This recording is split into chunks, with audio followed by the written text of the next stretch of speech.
Alright, here is Niagara Dissolve product. Open the example map now.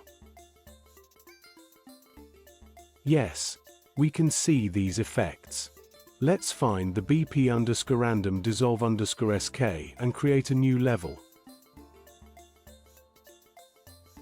Place this blueprint into the level. I'm not sure if you've updated this product, because in our updated version, the naming conventions have changed somewhat, and its operation is more easy to use. We can see these parameters in the blueprint. The parameters under the default section are the main ones we'll need to modify. The parameter character allows we to select any skeletal mesh from the level. Okay, let's search for a skeletal mesh animation. We'll choose a sample character imported from Maximo. Let's reset all these settings to default.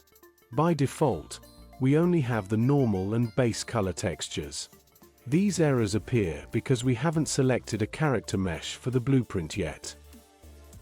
Let's assign a character to the parameter. Next, we need to modify the character's material and the material used by Niagara. Since this character only uses one material slot, we only need the first material slot in the blueprint. The second one can be cleared. Open the first material and open its parent material. We need to copy these nodes over to our character's material. Okay, copy them over and connect them directly, the emissive and the opacity mask. Now we can control the character's dissolution amount via the amount parameter.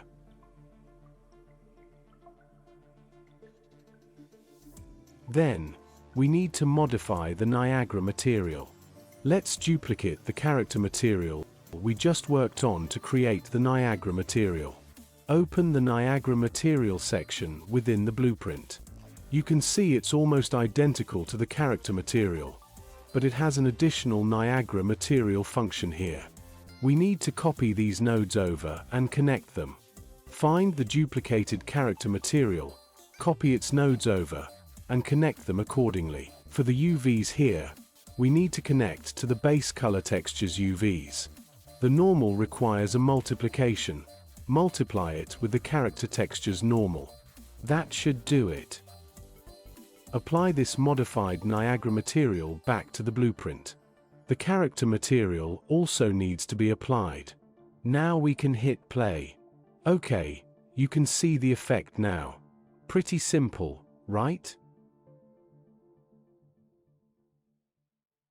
As for these remaining errors here, it's because we aren't using the second material slot, so we can simply delete the extra parts in the blueprint.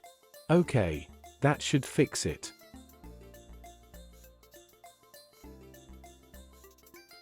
Regarding the level sequence part, since I'm not very familiar with it, we'll just do a simple demonstration. Let's create a new camera and adjust its position. Place our blueprint in the scene.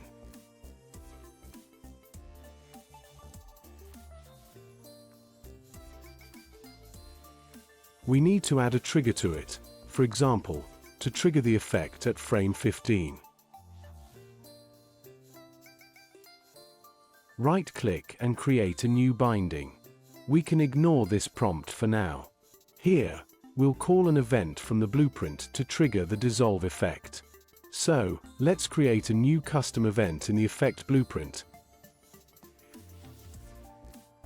Name it anything, like AAA, and connect it.